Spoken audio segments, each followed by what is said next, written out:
আমরা ছিলাম কোথায়, কি দুর্বল ছিলাম, কি ক্ষমতাবান হয়ে গেলাম, কি সম্মান আমার, কি অহংকার এসে গেল। আমি কি মনে করতেছি যে দুনিয়ায় মনে কতদিন বাঁচব।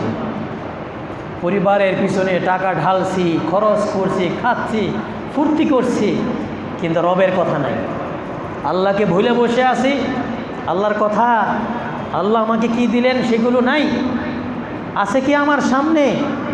আল্লাহ আমাকে ব্যস্ত করে দিলেন যে জীবন পৃথিবীতে দিয়ে, এই পৃথিবীর মধ্যে আমি এখন হাবুডুবু, কিন্তু মায়ের পেট থেকে আগে থেকে যে আমাকে, যে স্রষ্টা, যে মালিক আমাকে এই পর্যন্ত আনলো, এখন সে আমার জীবন থেকে মুছে গেছে। সে আল্লাহ আমার জীবন থেকে মুছে গেছে।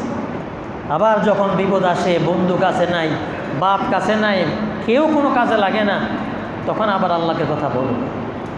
এই জন্য আল্লাহ আমাদেরকে বলছেন যে কলিলুম মিন ইবাদিয়াশ শাকুর, আমার বান্দাদের মধ্যে খুব অল্প মানুষই আছে কৃতজ্ঞ।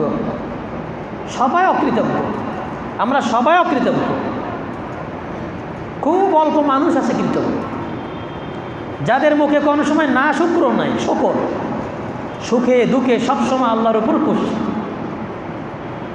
কিন্তু আমরা বেশিরভাগ আমরা আল্লাহর নাশকর, অকৃতজ্ঞ। কোথায় ছিলাম, কিভাবে আসলাম, কি অঙ্গগুলো নিয়ে, কার দেওয়া শক্তি নিয়ে, সময় দিয়া, সম্পদ নিয়ে আমার বাহাদুরি চলে। কে মালিক, কে মালিক বানাইলো আমাকে?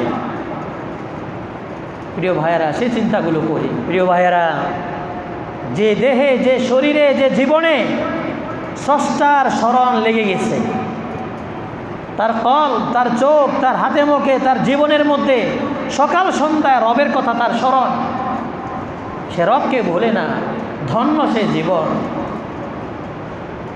এই দেহটার কি দাম ভাই! মানুষ কি পরিমাণ যত্ন নেয়, বলে আমাকে সুস্থ থাকা লাগবে।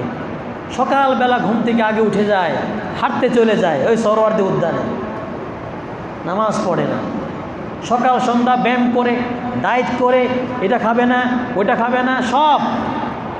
এরপরে শরীর এটা মাখছে, তার দেহকে সুন্দর রাখবে। ভাই, এগুলো দুনিয়ার কাজ বা যেগুলো বৈধ, এগুলো ভালো, অসুবিধা নেই। কিন্তু আমার সৌন্দর্যটাকে, আমার কাপড়ের সৌন্দর্য, শরীরের দেহ সৌন্দর্য, এই অঙ্গ প্রত্যঙ্গগুলোকে সুন্দর রাখার জন্য কি পরিমাণ শ্রম, মেহনত হচ্ছে, সম্পদ যার পিছনে খরচ হইতেছে, আমি কি এর পাশাপাশি আমার যে আরেকটা মেহনত দরকার, যে দেহটার ভিতরে আল্লাহকে বসানো দরকার, আল্লাহর স্মরণকে বসানো দরকার, দিনটাকেও শরীরটার মধ্যে লাগানো দরকার, ওই মেহনতটা কেন করি না?